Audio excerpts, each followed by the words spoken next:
Hello and welcome to the Daily English News Program on Azərbaycan Televiziya with the most important events of the day. I'm your host, Rəsmi. President İlham extended his condolences to the President of the People's Republic of China, Xi Jinping. The letter reads, "Dear Mr. President, we were deeply saddened by the news of the demise of the former President of the People's Republic of China, prominent statesman Jiang Zemin. Jiang Zemin rendered significant services in laying the foundation for the interstate relations and cooperation between Azerbaijan and China after the Republic of Azerbaijan gained state independence. We highly appreciate Jiang Zemin's contribution to the development of Azerbaijan-China ties. Due to this grave loss, I extend my profound condolences to you, the family of the deceased, and the people of China." Ilham Aliyev, President of the Republic of Azerbaijan, Baku, December 1st, 2022. On the 23rd of October of the current year, Minister of Foreign Affairs of Iran, Hussein Amir Abdullahian, waited for 3 days behind the doors to meet the Prime Minister of Armenia, Nikol Pashinyan. At the end of the meeting, referring to the so-called Persian-Armenian love, unity and eternity, he underlined he wasn't even considering going back without meeting with the Prime Minister. However, he did not elaborate on the reasons leading up to this brotherhood, friendship and unity. 44-day patriotic war showed that Iranian-Armenian cooperation is developing on all the directions. Iran is Armenia's ally in all the types of shadow business, contraband, exertion of pressure on Azerbaijanis. Iran and Armenia are united with the unfriendly attitude to the third country. The attitude of these two countries towards Azerbaijan, which they consider the historical enemy, also overlap. This is the vital issue both for Armenia and Iran. Following the Samarkand summit of the Organization of Turkic-Speaking States, the brotherhood has become even closer, because President Ilham Aliyev put forward very serious proposals in front of every member state of the organization. We have to defend each and every single Turk in the world whose rights have been violated. We have to express our stance in respect to the circumstances limiting their right to religion, language and education. Türk Dövlətləri Təşkilatının üzvləri olan The Turkic world does not consist of independent Turkic states only. Its geographical boundaries are broader.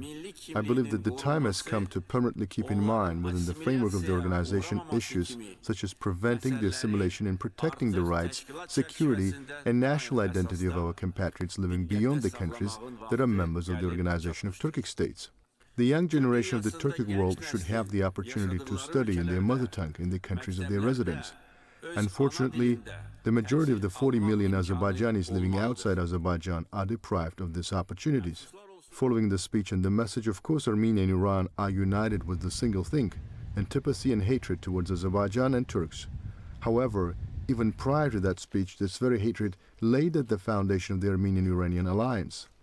The brotherly embrace of Mahmoud Ahmadinejad during the meeting with Serge Sarkisyan,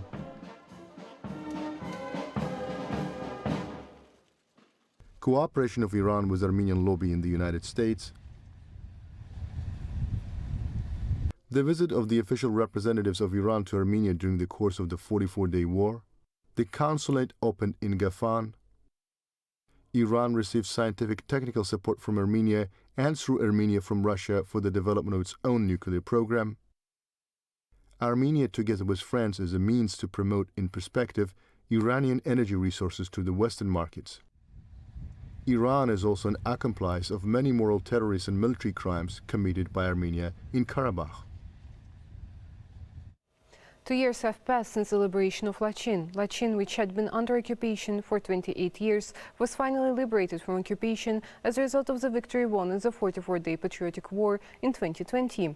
According to the statement signed by President Ilham Aliyev, Russian President Vladimir Putin and Armenian Prime Minister Nikol Pashinyan, on November 10, 2020, Lachin district was handed over to Azerbaijan 2 years ago on December 1st. On August 26 of this year, the city of Lachin, the villages of Zabukh and Sus were also taken under the control of Azerbaijan. By the executive order of President Ilham Aliyev, military personnel who participated in the military operations for liberation of Lachin and showed personal heroism and bravery were awarded with the For the Liberation of Lachin medal. During the occupation, Armenia looted and destroyed the city of Lachin and the residential areas of the region. Historical, cultural and religious monuments and cemeteries were razed to the ground. At present, as in other liberated areas, large-scale construction works are being carried out in Lachin. The people of Lachin, who have lived with longing for their homeland for 30 years, are now looking forward to the day when they will return to their homeland. Positions of the Azerbaijan army were subjected to fire again. Members of an illegal Armenian armed detachment on the territory of Azerbaijan, where Russian peacekeepers are temporarily stationed, fired at the positions of the Azerbaijani army in the direction of Shusha and Agdam districts using small arms of various calibers from 2:40 p.m. to 3:50 p.m. on November 30th. Adequate retaliatory measures were taken by the units of the Azerbaijan army stationed in the indicated directions, the Defense Ministry reported. Azerbaijan's Defense Ministry once again called on the Russian peacekeepers temporarily stationed in the territory of Azerbaijan. Quote, regretfully, the Russian Federation's peacekeeping contingent still shows a disdainful attitude towards our appeals. We remind once again that the mention of settlements' names in the territory of the Republic of Azerbaijan by fictitious Armenian toponyms, including the usage of the Nagorno-Karabakh territory expression, is inadmissible. Again, we call on the peacekeeping contingent of the Russian Federation not to use the noted inaccurate wording in the official information. Once again, we persistently notify that in the official information of the peacekeeping contingent of the Russian Federation, dated December 30th, 2022, published on the official website of the Ministry of Defense of the Russian Federation, the territory referred to as the Nagorno-Karabakh territory is the Karabakh Economic Region, and the official names of Azerbaijani settlements mentioned as Martakert and Martuni are Aghdar and Khojavend, respectively. End of quote. The National Assembly, the lower house of the French Parliament, discussed the notorious draft resolution against Azerbaijan and adopted it unanimously. The French Parliament adopted another biased document against Azerbaijan. All 256 deputies who took part in the voting of the notorious resolution put forward for discussion in the National Assembly voted in favor of the document. The Minister of Foreign Affairs commented on the issue.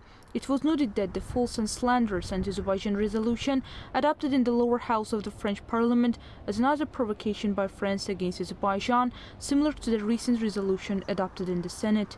It was also emphasized that the mentioned resolution aims at undermining the process of normalization of relations between Azerbaijan and Armenia, as well as efforts to establish peace and tranquility in the region. Azerbaijan ambassador to France Leyla Abdullayeva on her Twitter account commented on the notorious resolution adopted by the French National Assembly against Azerbaijan.